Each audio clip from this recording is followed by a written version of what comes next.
नमस्कार। तो आज हमारे पास बिहार से जुड़े दो बहुत ही दिलचस्प दस्तावेज हैं। एक तो है ये चमकीला सा ग्राफिक जो शिक्षक भर्तियों का एक पोस्टर जैसा लग रहा है। हाँ, लगभग 46,000 भर्तियां।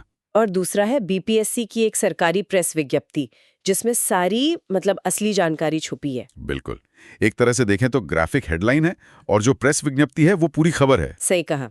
ग्राफिक ध्यान खींचता है पर पक्की जानकारी तो विज्ञप्ति से ही मिलेगी। बिल्कुल। तो आज का मकसद यही है कि इन दोनों को मिलाकर असल कहानी निकालें कि ये 46,000 नौकरियां असल में हैं क्या, कहाँ जा रही हैं और सबसे जरूरी उम्मीदवारों को आगे क्या करना है। चलिए इसकी तय तक चलते हैं। ठीक है, तो सबसे पहले उस बड़े नंबर से शुरू करते हैं जो सबकी जुबान पर है, लगभग 46,000। ग्राफिक तो कहता है कि 44,500 पद शिक्षा विभाग के हैं और बाकी 1-2 हजार के करीब दूसरे कल्याण विभागों के लिए हैं। यह आंकड़ा बहुत बड़ा लगता है ना? हाँ, और इसकी पुष्टि सीधे बीपीएससी की प्रेस विज्ञप्ति करती है।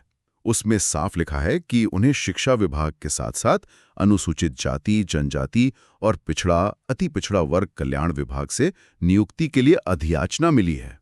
एक सेकंड, अधियाचना ये थोड़ा भारी सरकारी शब्द है। इसका आसान मतलब क्या हुआ? इसका सीधा सा मतलब है कि इन विभागों ने बीपीएससी को ऑफिशियली बता दिया है कि देखो हमें इन पदों को भरने की जरूरत है। अच्छा, तो ये अब सिर्फ कोई खबर नहीं है बल्कि एक ऑफिशियल प्रोसेस की शुरुआत हो चुकी है। समझ गई। तो 46,000 का आंकड़ा तो पक्का है, लेकिन ये शिक्षक जाएंगे कहाँ? किस क्लास के बच्चों को सबसे ज्यादा फायदा होने वाला है? हाँ, और यहाँ एक दिलचस्प पैटर्न दिखता है। ग्राफिक अगर देखें तो प्राइमरी के लिए करीब 10,500 पद हैं और मिडिल स्कूल के लिए लगभग 9,000।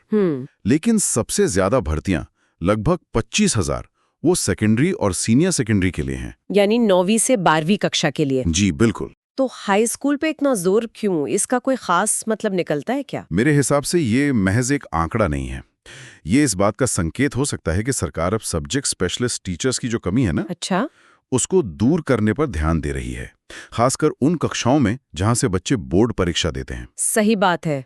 इसका सीधा असर तो 10वीं और 12वीं के नतीजों पर पड़ सकता है। बिल्कुल। अच्छा, और विज्ञप्ति में एक और बात थी जो ग्राफिक में कहीं नहीं दिखी, प्रधानाध्यापक यानी हेडमास्टर के पदों वाली बात। सही पकड़ा। विज्ञप्ति साफ करती है कि जो कल्याण विभाग है उनमें भर्ती सिर्फ विद्यालय अध्यापक के लिए नहीं है, बल्कि प्रधानाध्यापक के लिए भी है। हाँ, ये एक बारीक लेकिन बहुत बहुत अहम अंतर है। अरे ये तो बहुत दिलचस्प है। मतलब ये सिर्फ क्लासरूम भरने की बात नहीं है, सरकार स्कूल के मैनेजमेंट और लीडरशिप को भी मजबूत करना चाह रही है। बिल्कुल, ये एक ज्यादा बड़ी सोच का हिस्सा लगता है।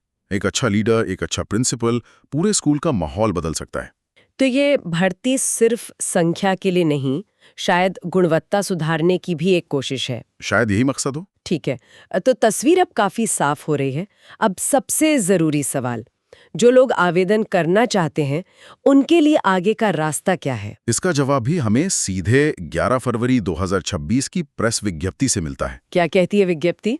उसमें साफ लिखा है कि इन सभी पदों के लिए एक कंसोलिडेटेड एडवर्टाइजमेंट, मतलब एक ही विज्ञापन आएगा और ऑनलाइन आवेदन की प्रक्रिया से जुड़ी जो भी जानकारी है वो वेबसाइट पर आएगी। हाँ, वो जल्द ही आयोग की आधिकारिक वेबसाइट bpsc.bih.nic.in पर जारी की जाएगी।